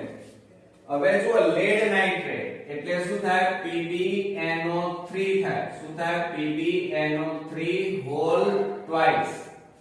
આ લેડ નાઇટ્રેટ. અને પોટેશિયમ આયોડાઇડ, પોટેશિયમ એટલે K કહેવાય અને આયોડાઇડ એટલે I. આ બંને વચ્ચે રાસાયણિક પ્રક્રિયાથી શું થાય છે એ આ પ્રયોગ દ્વારા આપણે સાબિત કરવાનું છે. તો જુઓ મિત્રો, એક સ્વચ્છ કસનળી લેવાની. કસનળી કેવી હોય તો તમે પ્રયોગશાળામાં બધાએ જોઈ હશે. કાચની આ રીતે કસનળી તમારે લેવાની છે, બરોબર. અને કાચની કસનળી લઈ એની અંદર લેડ નાઇટ્રેટ નું દ્રાવણ અહીંયા તમારે લેવાનું. આ જે દ્રાવણ લીધું એ શું લીધું મિત્રો? લેડ નાઇટ્રેટ નું દ્રાવણ, બરોબર. હવે લેડ નાઇટ્રેટ નું દ્રાવણ લઈ આ કસનળીમાં પાછું બહારથી શું ઉમેરવાનું એની અંદર? તો એની અંદર તમારે પોટેશિયમ આયોડાઇડ નું દ્રાવણ ઉમેરો. કયો ઉમેરશું મિત્રો? Potassium iodide. પોટેશિયમ એટલે K અને આયોડાઇડ નો I. આ ઉમેરવાનું છે. હવે આટલું કર્યા પછી એને હલાવવાનું, આ કસનળીને હલાવવાની અને પછી આમાં શું પરિવર્તન થાય છે એ તમારે ચેક કરવાનું. બીજું, આ કસનળીને તમારે અહીંયા બહારની બાજુએ સ્પર્શ કરવાની. માનો આ કસનળી છે તો એનો બહારનો ભાગ હોય, અહીંયા નીચેનો જે ભાગ, એ ભાગને તમારે સ્પર્શ કરવાનો. હવે એનું તાપમાન અનુભવ કરવાનો. તો શું થશે મિત્રો? જુઓ, આ લેડ નાઇટ્રેટ એ કેવા રંગનો છે? તો એ સફેદ રંગનો છે. કેવો રંગ છે એનો? સફેદ. અને પોટેશિયમ આયોડાઇડ છે એ રંગવિહીન છે. કેવા છે? રંગવિહીન. હવે ધ્યાન આપજો જરા કે લેડ નાઇટ્રેટ નો પાવડર સફેદ રંગનો છે, જ્યારે પોટેશિયમ આયોડાઇડ નું જલીય દ્રાવણ હવે જલીય દ્રાવણ એટલે એને સંજ્ઞા સ્વરૂપે કઈ રીતે દર્શાવાય? એક્યુ. એક્યુ એટલે એક્વસ, જલીય દ્રાવણ જે રંગવિહીન હોય છે. બરોબર? તો હવે જ્યારે તમે લેડ નાઇટ્રેટમાં પોટેશિયમ આયોડાઇડ ઉમેરો અને હલાવો ત્યારે આ દ્રાવણનો રંગ કેવો બની જાય છે? પીળો કલર ધારણ થાય છે. કેવો રંગ? પીળો. બીજું, આટલું કર્યા પછી તમારે આ કસનળીને હલાવો. હલાવ્યા પછી અહીંયા નીચેના ભાગે તમે અડો તો તમને ગરમ લાગશે. એટલે એનો મતલબ એ થયો કે અહીંયા કંઈક ફેરફાર થયો છે. બીજી વાત, હવે ધ્યાન આપજો કે લેડ નાઇટ્રેટ એ સફેદ રંગનો છે અને પોટેશિયમ આયોડાઇડ રંગવિહીન છે. બંનેને ભેગા કરી હલાવવામાં આવે તો આ દ્રાવણ કેવા રંગનું બની જાય છે? પીળા રંગનું. અહીંયા એક રાસાયણિક પ્રક્રિયા બને છે, એ છે દ્વિવિસ્થાપન. મારી ટોપી તમારા માથા ઉપર અને તમારી ટોપી મારા માથા ઉપર મૂકવાની જે ક્રિયા છે, इसकी टोपी उसके सर. બસ આ ક્રિયા અહીંયા થાય છે, જેને દ્વિવિસ્થાપન પ્રક્રિયા કહેવાય. ચાલો, લેડ નાઇટ્રેટ એટલે એનું અણુ સૂત્ર શું છે મિત્રો? PbNO3 whole twice. અને કેવા સ્વરૂપે હોય છે? સોલિડ સ્વરૂપે. સોલિડ એટલે ઘન સ્વરૂપે હોય છે. આ કેવા સ્વરૂપે છે? ઘન સ્વરૂપે. અને એમનો રંગ કેવો છે? સફેદ. અને એમાં કયું દ્રાવણ નાખો છો? Potassium iodide aqueous, AQ. એટલે AQ ને આપણે શું કહીએ છીએ? એક્વસ જલીય દ્રાવણ, જેને પોટેશિયમ આયોડાઇડ કહેવાય. તો લેડ નાઇટ્રેટમાં પોટેશિયમ આયોડાઇડ ઉમેરો તો બંને વચ્ચે રાસાયણિક પ્રક્રિયા થઈ. જુઓ, આ Pb છે ને, આ Pb બરોબર, એ કોની સાથે જોડાઈ જાય છે? I સાથે, એટલે કે આયોડાઇડ સાથે જોડાય છે. એટલે લેડ આયોડાઇડ બની જાય છે. અને આ NO3 અને K જોડાઈ જાય છે તો KNO3 બની જાય છે. બરોબર? એટલે મારી ટોપી તમારા માથા પર અને તમારી ટોપી મારા માથા પર એ ક્રિયા અહીંયા થાય છે. તો અહીંયા શું બને છે? લેડ આયોડાઇડ અને પોટેશિયમ નાઇટ્રેટ બને છે. અને આ કયા સ્વરૂપે છે? સોલિડ સ્વરૂપે. S એટલે સોલિડ, AQ એટલે એક્વસ અને S એટલે સોલિડ, ઘન સ્વરૂપ કહેવાય. હવે મિત્રો અહીંયા આ રાસાયણિક સમીકરણ સંતુલિત છે કે નહીં એ પણ તમારે ચેક કરવું પડે. જુઓ, અહીંયા Pb એકર તો Pb એકર, NO3 twice તો આ NO3. જુઓ, અને twice એટલે બે વાર, એટલે આ NO3 એક વાર છે એટલે આગળ બે લખ્યા એટલે બે વાર થઈ ગયા. આ આખું NO3 બે વાર. K કેટલી વાર છે? બે વાર. તો K કેટલી વાર છે? બે વાર. I કેટલી વાર કહેવાય? બે વાર. તો I કેટલી વાર છે? બે વાર. ઓકે? એટલે બંને બાજુ અણુ પરમાણુ ની સંખ્યા સરખી છે અને હોવી જોઈએ. એટલે આ સમીકરણ તમારું સંતુલિત સમીકરણ કહેવાય. બીજું, આ એરોની આ તીર છે, તીરની ડાબી બાજુ આ બંને પ્રક્રિયકો કહેવાય, તીરની જમણી બાજુ આ બંને નિપજ કહેવાય. ઓકે, ક્લિયર મિત્રો? અને અહીંયા આ જે લેડ આયોડાઇડ છે, સમજો જરા, આ લેડ આયોડાઇડ છે એ કેવો રંગ ધારણ કરે છે? પીળો રંગ ધારણ કરે છે. ટૂંકા પ્રશ્નમાં ધ્યાન રાખજો. બીજું મેં તમને અહીંયા શું કીધું? એક શોર્ટ ટ્રીક બતાવી કે તમારી ટોપી મારા માથા પર, મારી ટોપી તમારા માથા પર. એટલે કયું સૂત્ર બન્યું? इसकी टोपी उसके सर, उसकी टोपी इसके सर. એટલે દ્વિવિસ્થાપન પ્રક્રિયા કહેવાય. કઈ પ્રક્રિયા કહેવાય? દ્વિવિસ્થાપન પ્રક્રિયા કહેવાય. આ યાદ રાખજો. ક્લિયર? હવે બોર્ડમાં તમારે આ સમીકરણ જો આ રીતે લખેલું હોય તો તમે પૂરેપૂરા માર્ક્સ મેળવી શકો. પરંતુ જો અહીંયા આ s લખવાનું રહી જાય, 2 લખવાના રહી ગયા હોય, નીચે આ રીતે તમને નામ ન લખેલા હોય, તો મિત્રો 3 માર્ક્સ માંથી થિયરીમાં માંડ તમને 1 કે 1.5 માર્ક્સ જ મળશે. કારણ કે મેઈન તમારી બોર્ડમાં ઇમ્પ્રેશન લખાણ કયું હોય છે? આ તપાસનાર તમારું અહીંયા જ જોશે, એની નજર અહીંયા પડશે કે જો આ સમીકરણ તમે સાચું લખ્યું હશે, અણુસૂત્રોના નામ જાણતા હશો, તો તમે અંદર સાચું જ લખ્યું હોય એટલે તમને પૂરેપૂરા માર્ક્સ મળી જાય. એટલે ખાસ ધ્યાન રાખજો કે આ રીતે તમારે લખાણ વ્યવસ્થિત લખવાનું.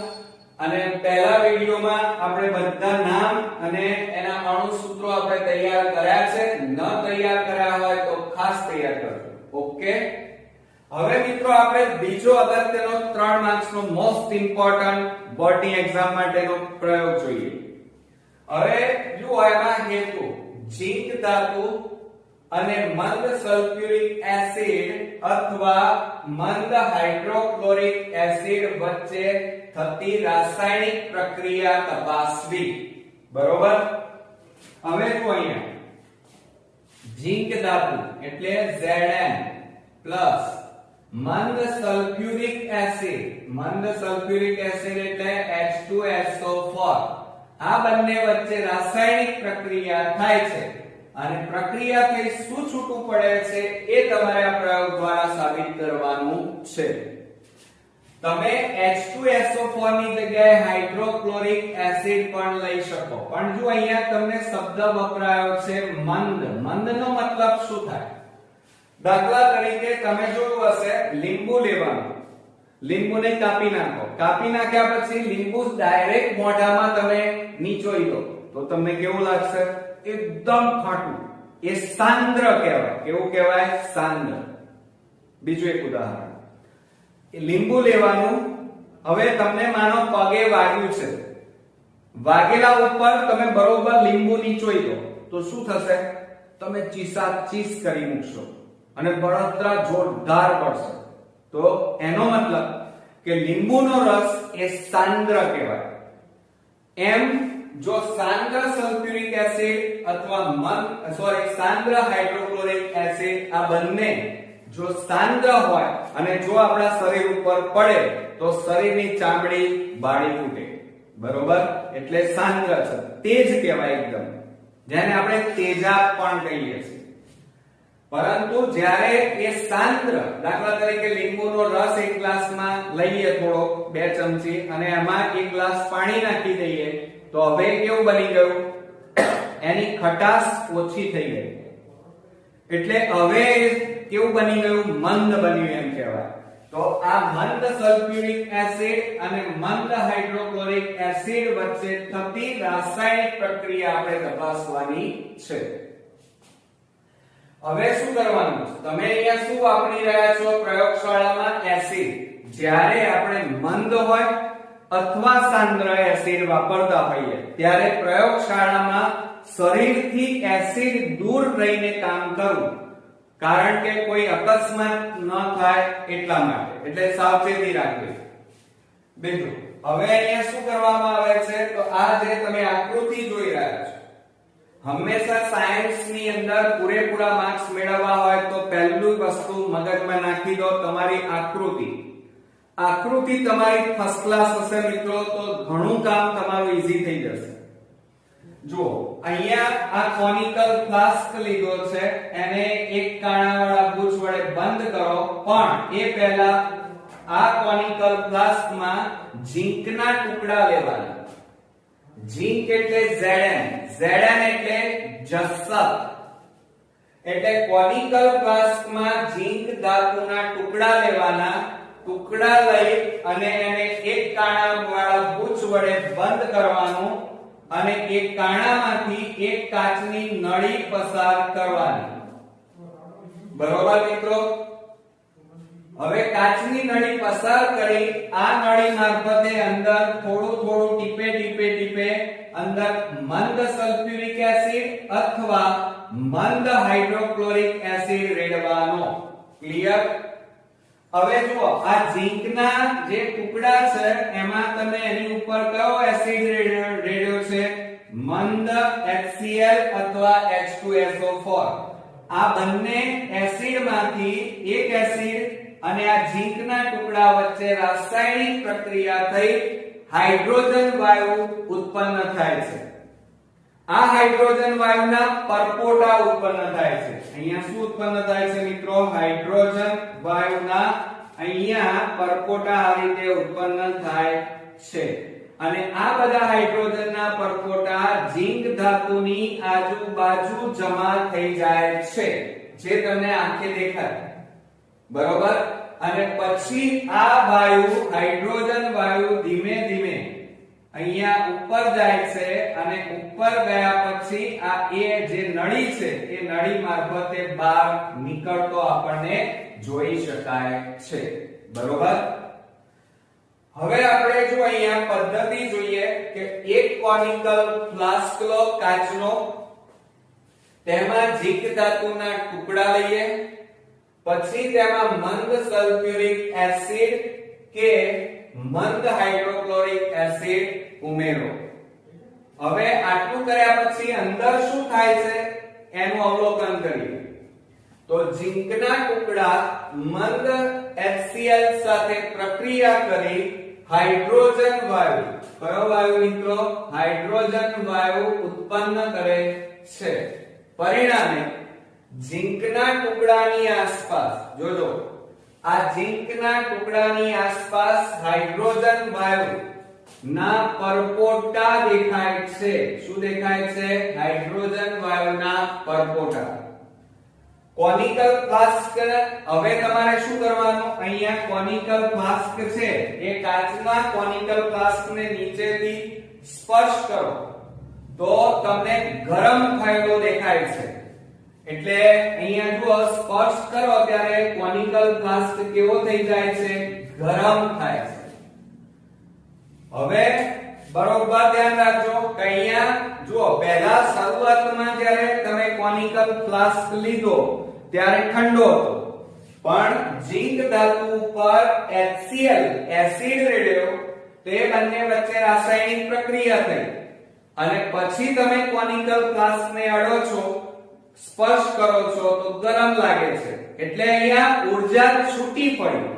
ઊર્જા છૂટી પડે તો એ પ્રક્રિયાને ઉષ્માક્ષેપક પ્રક્રિયા કહેવાય. કઈ પ્રક્રિયા મોસ્ટ ઇમ્પોર્ટન્ટ? તો આ જે પ્રક્રિયા છે ઝીંકના ટુકડા અને મંદ HCl વચ્ચે થતી રાસાયણિક પ્રક્રિયા ઉષ્માક્ષેપક પ્રક્રિયા છે. ઓકે મિત્રો, આ મોસ્ટ ઇમ્પોર્ટન્ટ. અને છેલ્લે રાસાયણિક સમીકરણ જોઈએ. મોસ્ટ ધ્યાન રાખજો, આ તમારે મોઢે તૈયાર કરવાના છે. આ સમીકરણો 5-5 વાર લખીને તૈયાર કરવાના. લખ્યા વગર તૈયાર કરશો તો ક્યારે યાદ નહીં રહે. ગોખેલું તમે ભૂલી જવાના અને ક્યારે સાયન્સમાં 80 માંથી 80 ગુણ નહીં આવે. જે સ્ટુડન્ટ્સ ને સ્કોરિંગ રિઝલ્ટ લાવવું છે એને આ સમીકરણો 5-5 વાર લખી અને તૈયાર કરશો તો જ મિત્રો તમે સહેજ પણ ભૂલ વગર લખીને આવશો અને પૂરા માર્ક્સ મેળવી શકશો. હવે જુઓ, ઝીંક એટલે જસત કહેવાય અને એ કયા સ્વરૂપે છે? સોલિડ. સોલિડ એટલે ઘન. અને એમાં કયો વાયુ ઉપર રેડ્યો તમે? અરે કયો એસિડ રેડ્યો? Hydrochloric acid AQ. AQ એટલે જલીય દ્રાવણ. હાઇડ્રોક્લોરિક એસિડ, આ હાઇડ્રોક્લોરિક એસિડ અને ઝીંક વચ્ચે રાસાયણિક પ્રક્રિયા થઈ ZnCl2 એટલે કે ઝીંક ક્લોરાઇડ બને છે. બરોબર? અને AQ કહેવાય એને, એટલે કે જલીય દ્રાવણ છે. અને હાઇડ્રોજન ગેસ એટલે કે હાઇડ્રોજન વાયુ ઉત્પન્ન થાય છે મિત્રો.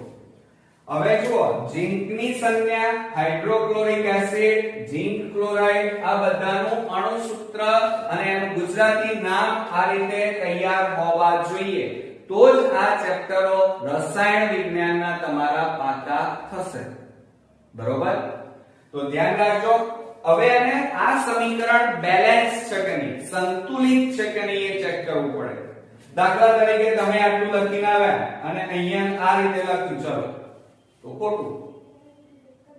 કારણ કે સંતુલિત નથી. કેવી રીતે જુઓ, આ Zn તો અહીંયા એક Zn, અહીંયા પણ એક Zn. ઓકે, H કેટલા? 1, અહીં તો 2 છે, તો અહીંયા 2 છે, તો અહીંયા કેટલા લખવા પડે? 2 હાઇડ્રોજન. ચલો, Cl કેટલા? 2, તો Cl કેટલા? 2 થઈ ગયા. એટલે આ તીર જે છે, તીરની ડાબી બાજુ અને જમણી બાજુ તત્વો અથવા અણુ પરમાણુની સંખ્યા સરખી હોવી જોઈએ. જે ડાબી બાજુ જેટલા તત્વો હોય એની સંખ્યા જેટલી હોય એટલી જ જમણી બાજુ હોય. આ તીરની ડાબી બાજુ જે આ બંને છે એને પ્રક્રિયક કહેવાય, અને તીરની જમણી બાજુ આ બંને જે આપણને મળ્યા છે, નવા ઉત્પન્ન થયા છે, એને નિપજ કહેવાય. બરોબર? તો મિત્રો, આ સમીકરણો લખવાની મેથડ તમે અહીંયા શીખી લીધી હશે. આ રીતે જ બોર્ડમાં આપણે લખવાનું છે. આકૃતિ વ્યવસ્થિત, નામ નિર્દેશન વ્યવસ્થિત કરવા. અહીંયા જોઈએ, ઓક્સિજનની સંજ્ઞા શું થાય? O, carbon C, hydrogen H. આ તમે જાણો છો, અને એ કેપિટલ અક્ષરમાં હોય, પહેલી ABCD નો. નાઇટ્રોજન N, અને બીજો અક્ષર જેમ કે મેગ્નેશિયમ, તો હંમેશા યાદ રાખજો કે પહેલો અક્ષર કેપિટલ હોય અને બીજો અક્ષર હંમેશા સંજ્ઞામાં બીજી ABCD આવે. ક્લિયર? ત્યાર પછી પોટેશિયમ K. લેડ એટલે એનું બીજું નામ છે સીસુ, જેને Pb કહેવાય. પહેલો અક્ષર કેપિટલ અને બીજો અક્ષર બીજી ABCD. ધ્યાન રાખજો. ક્લોરીન એટલે Cl કહેવાય. પહેલો અક્ષર કેપિટલ અને બીજો અક્ષર બીજી ABCD નો. બેરિયમ એટલે Ba, કેલ્શિયમ એટલે Ca, અને કોપર એટલે તાંબુ, તાંબાની સંજ્ઞા છે Cu. આ બધી કદાચ તમે જાણતા હશો. હવે આપણે આગળ વાત કરીએ કે આ ચેપ્ટરમાં આવતા અણુસૂત્રોની. તો પહેલું છે બેરિયમ બ્રોમાઇડ. બેરિયમ એટલે Ba અને બ્રોમાઇડ એટલે Br2, એટલે બની ગયું BaBr2. મેગ્નેશિયમ એટલે Mg અને ઓક્સાઇડ એટલે O, એટલે એનું પૂરું નામ થયું MgO. લેડ નાઇટ્રેટ, લેડ એટલે Pb અને નાઇટ્રેટ એટલે NO3. એના બે અણુ છે એટલા માટે PbNO3, અને આ જે કૌંસ છે એને આપણે હોલ કહીએ છીએ. શું કહીએ છીએ મિત્રો? એને અંગ્રેજીમાં હોલ કહેવાય. અને આ જે બે લખ્યા છે એને ટ્વાઇસ કહેવાય, અને જો 3 હોય તો એને થ્રાઇસ કહેવાય. એટલે લેડ નાઇટ્રેટ નું અણુસૂત્ર PbNO3 હોલ ટ્વાઇસ. આ રીતે બોલાય. Potassium iodide. પોટેશિયમ એટલે K અને આયોડાઇડ નો I. લેડ આયોડાઇડ તો PbI2. લેડ એટલે Pb અને આયોડાઇડ એટલે I2. Potassium nitrate KNO3. Potassium એટલે K અને આ NO3 એટલે નાઇટ્રેટ કહેવાય. ધ્યાન રાખજો. Hydrochloric acid. હાઇડ્રો એટલે H અને ક્લોરિડ એટલે Cl, એટલે આખું નામ થયું hydrochloric acid. Zinc chloride. Zinc એટલે જસત કહેવાય. બરોબર? અને ઝિંક એટલે Zn અને ક્લોરાઇડ એટલે Cl2. સલ્ફ્યુરિક એસિડ જેને H2SO4 કહેવાય. આ એક એસિડ છે. એસિડ બે પ્રકારના હોય. એક સાંદ્ર જે જલદ હોય, અને બીજું છે મંદ. એ આપણે જે બાથરૂમમાં એસિડ વાપરીએ છે એ મંદ કહેવાય, જે મોટા ભાગે બાળી શકે નહીં, જલદ ન હોય. Zinc sulphate. ઝિંક એટલે Zn અને સલ્ફેટ એટલે SO4. મિથેનોલ. મિથેનોલ એટલે પાછળ કયો પ્રત્યય લાગે? ઓલ પ્રત્યય લાગે. અને ઓલ પ્રત્યય લાગતો હોય તો એ બધા સંયોજનો કેવા હોય? આલ્કોહોલિક, એટલે કે દારૂવાળા હોય. એટલે મિથેનોલ એટલે એને એક જાતનો દારૂ કહેવાય. એ આગળના ચેપ્ટરમાં હું તમને ડીપમાં સરસ રીતે સમજાવીશ. એની અણુસૂત્ર છે CH3OH. એટલે કે ઓલ પ્રત્યય આવે, ઓલ આવે તો પાછળ બોન્ડ OH પ્રત્યય લાગે. ફક્ત અત્યારે જાણકારી માટે. મેંગેનીઝ એટલે Mn અને ક્લોરાઇડ એટલે Cl2 એટલે આખું નામ થયું MnCl2 મેંગેનીઝ ક્લોરાઇડ. ત્યાર પછી ગ્લુકોઝ જેને આપણે ખાંડ કહીએ છીએ, શર્કરા, અને એના ભાગ પડશે માસુલે, માલ્ટોઝ, સુક્રોઝ અને લેક્ટોઝ. બરોબર? તો ગ્લુકોઝ નું અણુસૂત્ર છે C6H12O6. એલ્યુમિનિયમ સલ્ફેટ, એલ્યુમિનિયમ એટલે Al અને સલ્ફેટ એટલે SO4 એટલે આનું અણુસૂત્ર બને Al2SO4 હોલ થ્રાઇસ. જો અહીંયા ત્રણ આવ્યા, હું તમને બોલતા પણ તૈયાર કેવી રીતે કરવા એ પણ શીખવાડી રહ્યો છું. જુઓ, ત્રણ છે તો થ્રાઇસ કહેવાય અને બે હોય તો ટ્વાઇસ. યાદ રાખજો. બેરિયમ ક્લોરાઇડ BaCl2, બેરિયમ એટલે Ba અને ક્લોરાઇડ એટલે Cl2. બેરિયમ સલ્ફેટ, બેરિયમ એટલે Ba, સલ્ફેટ એટલે SO4. એલ્યુમિનિયમ ક્લોરાઇડ, એલ્યુમિનિયમ એટલે Al અને ક્લોરાઇડ એટલે Cl એટલે AlCl3. સોડિયમ હાઇડ્રોક્સાઇડ, સોડિયમ એટલે Na અને હાઇડ્રોક્સાઇડ એટલે OH એટલે NaOH. સોડિયમ સલ્ફેટ, સોડિયમ એટલે Na અને સલ્ફેટ એટલે SO4 એટલે Na2SO4 એનું અણુસૂત્ર બને. સોડિયમ ક્લોરાઇડ જેને મીઠું પણ કહી શકાય મિત્રો, NaCl જેનું બીજું નામ મીઠું પણ છે. કેલ્શિયમ ઓક્સાઇડ એટલે CaO જેને કળી ચૂનો પણ કહેવાય. યાદ રાખજો, બીજું નામ કળી ચૂનો. ત્રીજું છે calcium hydroxide.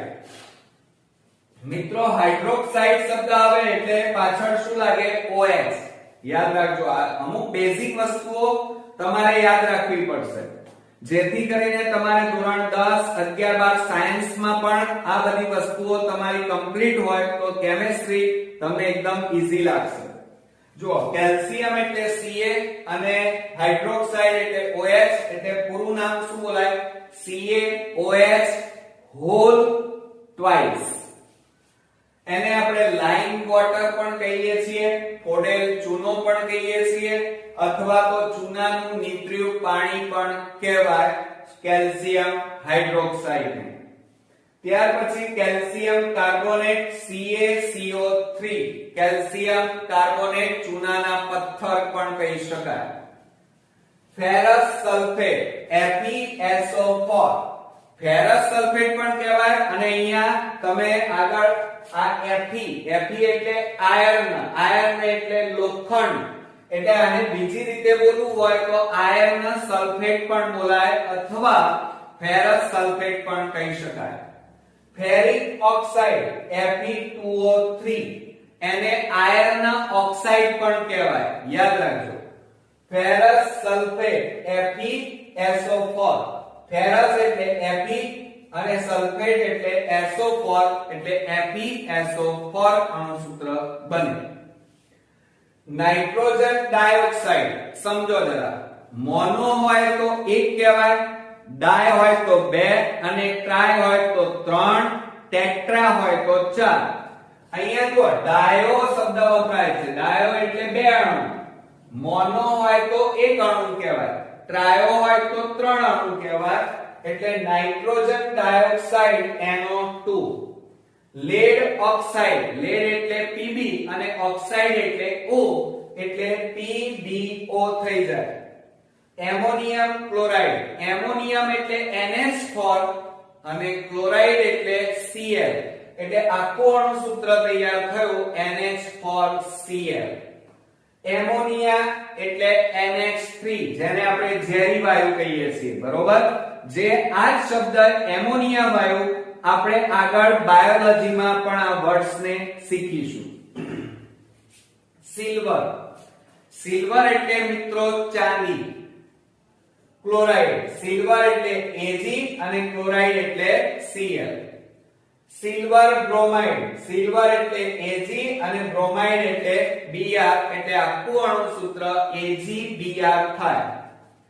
Barium hydroxide, barium એટલે Ba અને હાઇડ્રોક્સાઇડ એટલે OH, એટલે એનું અણુસૂત્ર BaOH whole twice. Silver nitrate, silver એટલે Ag અને નાઇટ્રેટ એટલે આ યાદ રાખવાનું NO3, એટલે આખું નામ શું બની જાય AgNO3. સોડિયમ નાઇટ્રેટ, સોડિયમ એટલે Na અને નાઇટ્રેટ એટલે NO3, સલ્ફેટ એટલે SO4, કાર્બોનેટ એટલે CO3. આ બધા વર્ડ્સ યાદ રાખવા પડે મિત્રો. આ બધી ઈઝી ટ્રીકો યાદ રાખશો તો તમને કેમિસ્ટ્રીના બધા જ અણુસૂત્રો ઈઝીલી તૈયાર થઈ જશે.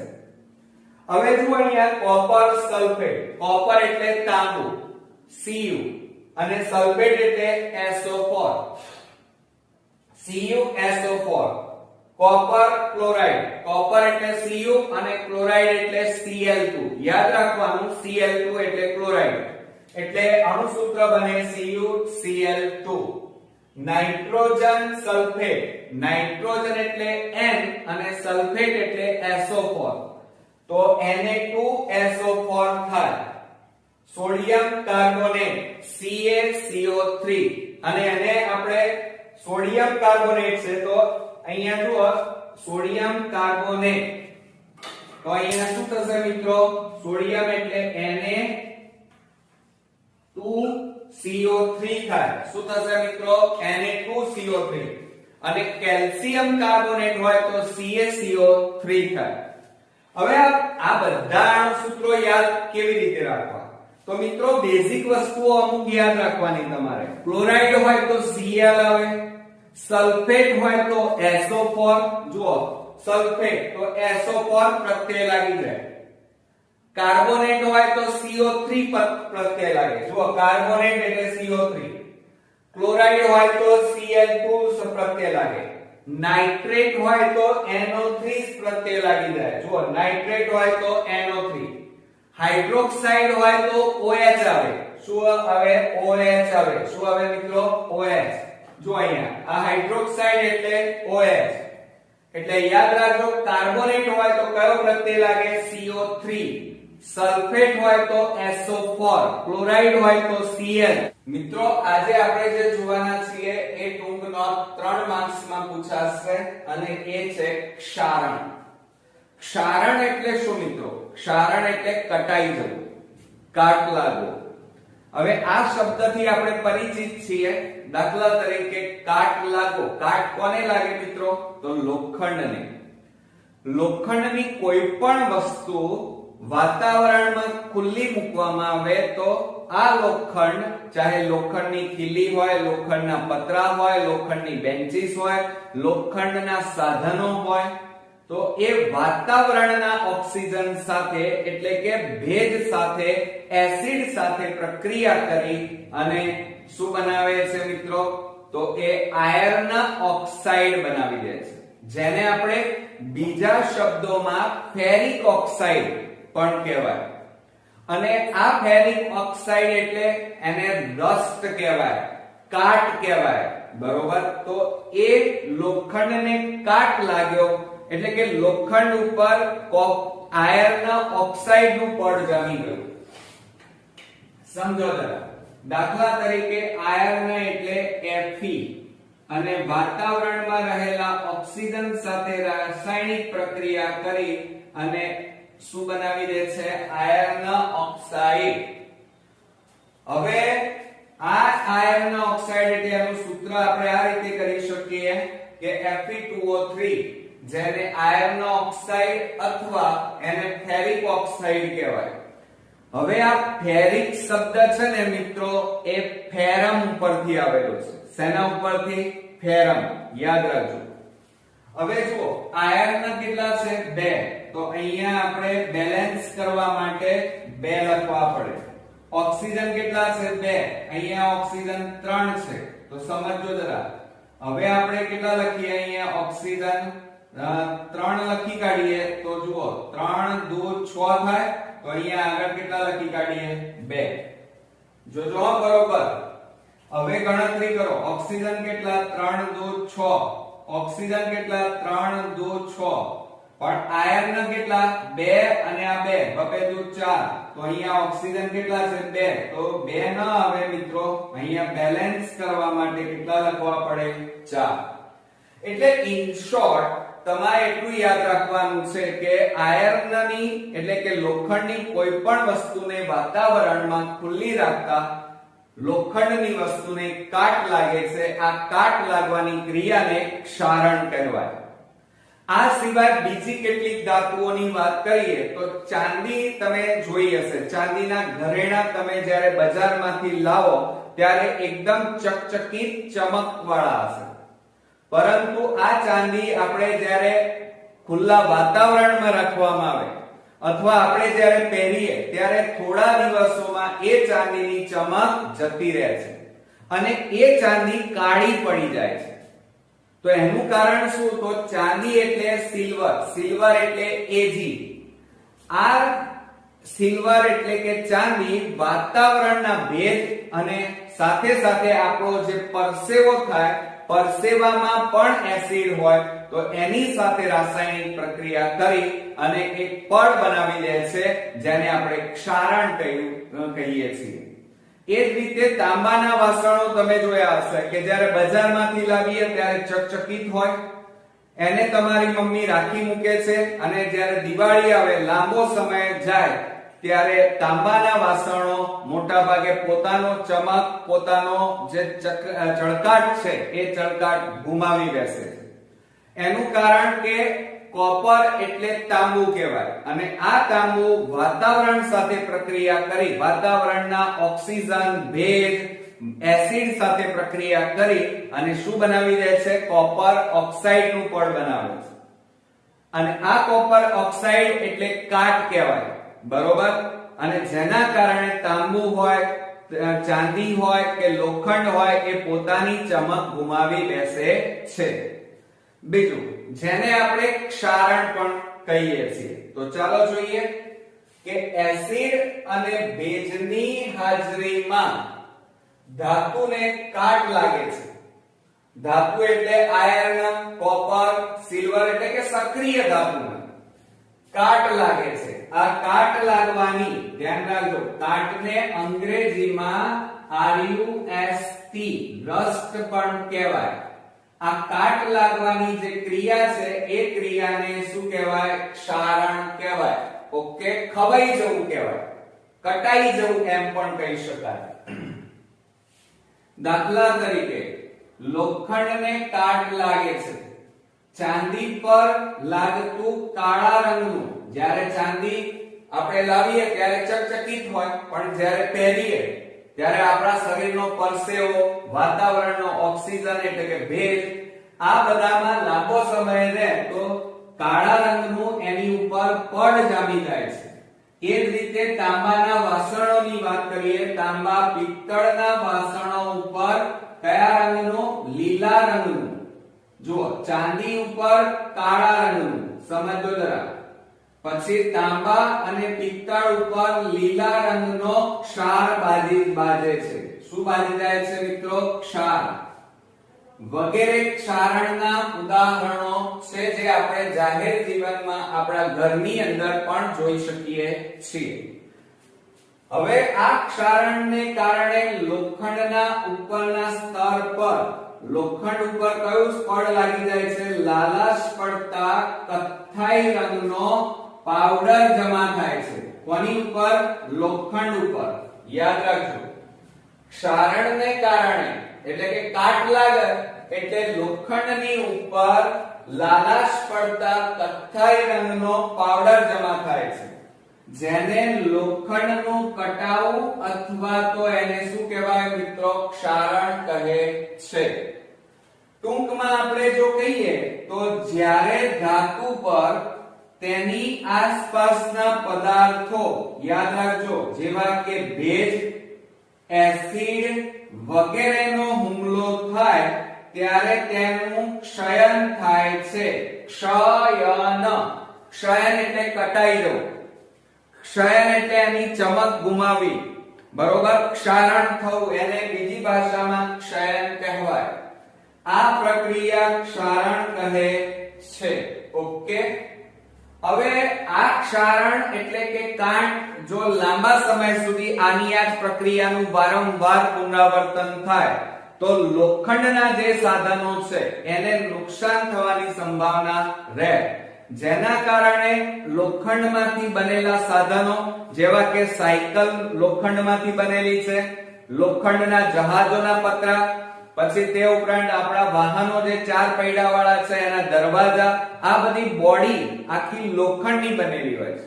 હવે એને જો કાટ લાગી જાય તો એને વારંવાર બદલી દેવા પડે, જેનો ખર્ચ વધારે આવે મિત્રો.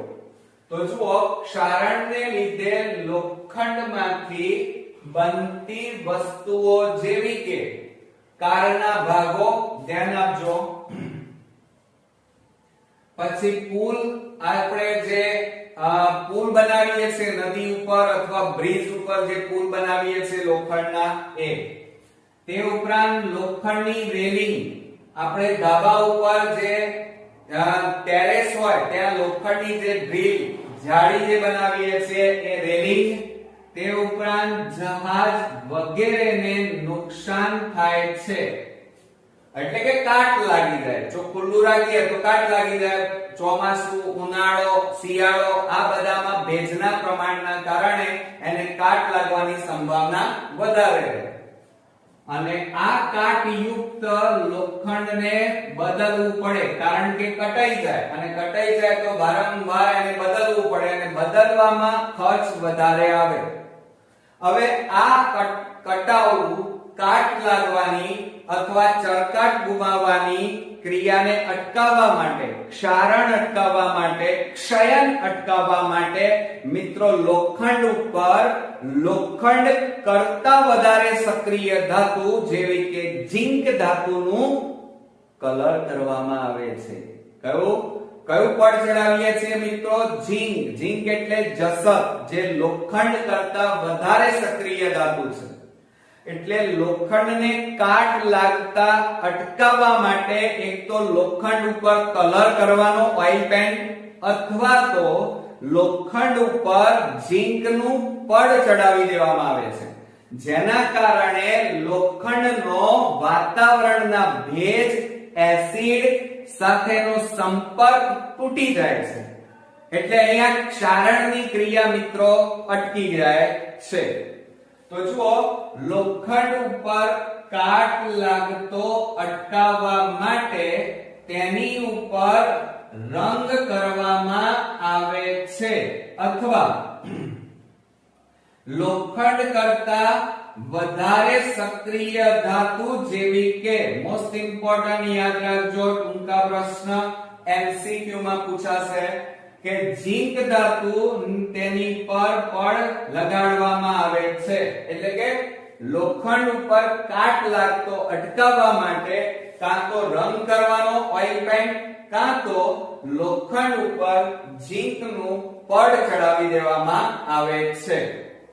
હવે ઝિંકનું પડ ધરાવતું જે લોખંડ છે, એટલે કે જે લોખંડ ઉપર ઝિંકનું પડ ચડાવ્યું હોય તો એ લોખંડને ગેલ્વેનાઇઝ્ડ કહે છે. મોસ્ટ ઇમ્પોર્ટન્ટ ટૂંકા પ્રશ્નમાં પૂછાશે કે ઝિંકનું પડ ધરાવતા લોખંડને ગેલ્વેનાઇઝ્ડ આયર્ન કહે છે. શું કહે છે મિત્રો?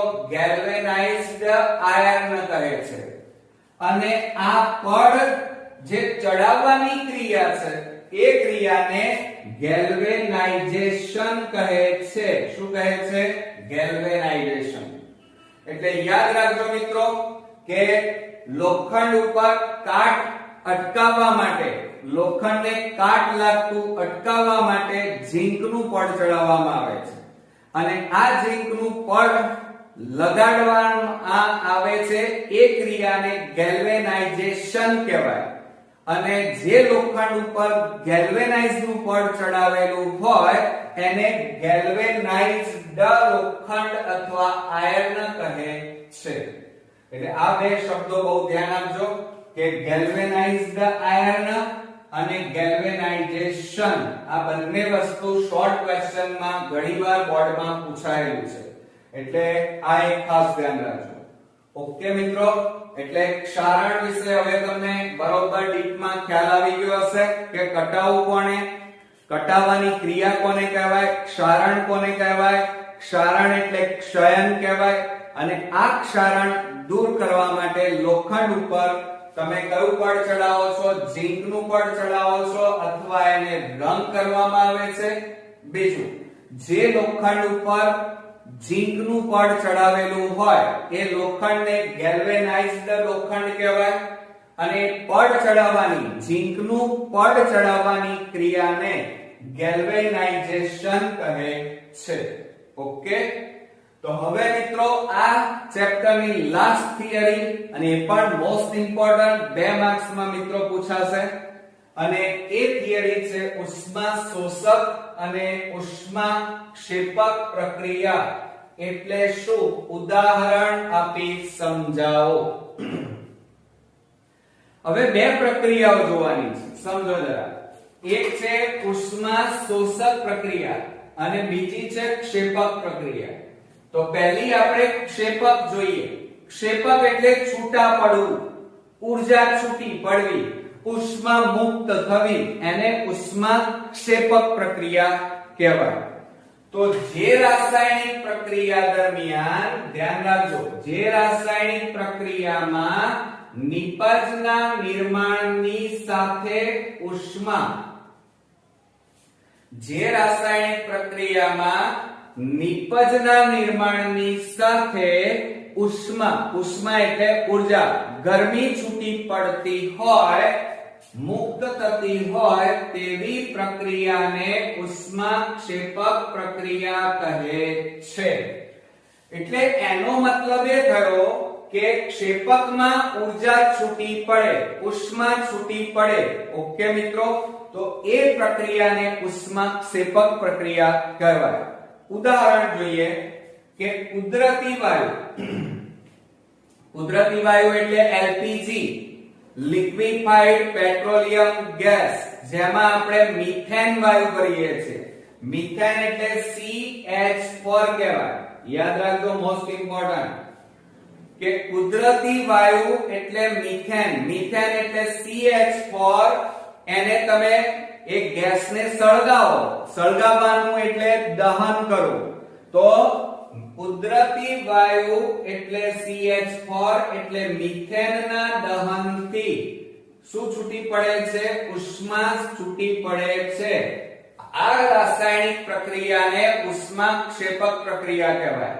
ગુજરાતીમાં કેવું હોય તો રસોડામાં ગેસ તમે સળગાવો તો એ ગેસ એટલે મિથેન, સળગર એટલે ગરમી છૂટી પડે, ઉષ્મા છૂટી પડે.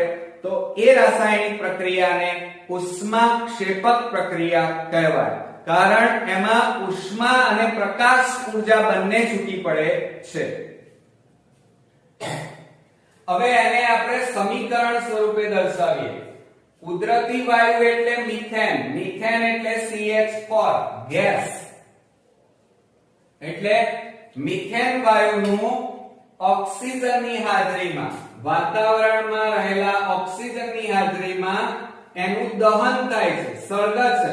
અને દહન થાય એ વખતે કયો વાયુ, કાર્બન ડાયોક્સાઇડ વાયુ અને પાણીની વરાળ એ પણ ગેસ સ્વરૂપે, અને એ વખતે ઉષ્મા છૂટી પડે છે.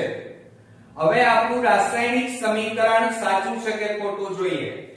ચલો, કાર્બન કેટલા, 1, તો અહીંયા કાર્બન 1. હાઇડ્રોજન કેટલા, 4. હાઇડ્રોજન જુઓ કેટલા છે, 2 2 4. ઓક્સિજન જુઓ 2 2 4. ઓક્સિજન કેટલા, 2. અને અહીંયા ઓક્સિજન આગળ 2 એટલે 2 ઓક્સિજન, આ 2 2 2 4. એટલે અહીંયા આપણું સમીકરણ સંતુલિત પણ છે મિત્રો. એટલે ખબર પડી તમને, મિથેન વાયુ એટલે કુદરતી વાયુ નું હવાની હાજરીમાં દહન કરતા ઉષ્મા છૂટી પડે છે. આ ઉષ્મા છૂટી પડવાની ક્રિયાને આપણે ઉષ્મા ક્ષેપક પ્રક્રિયા કહીએ છીએ. ઓકે, ક્લિયર, આવડી ગયું. હવે આપણે ઉષ્મા શોષક પ્રક્રિયા કહીએ.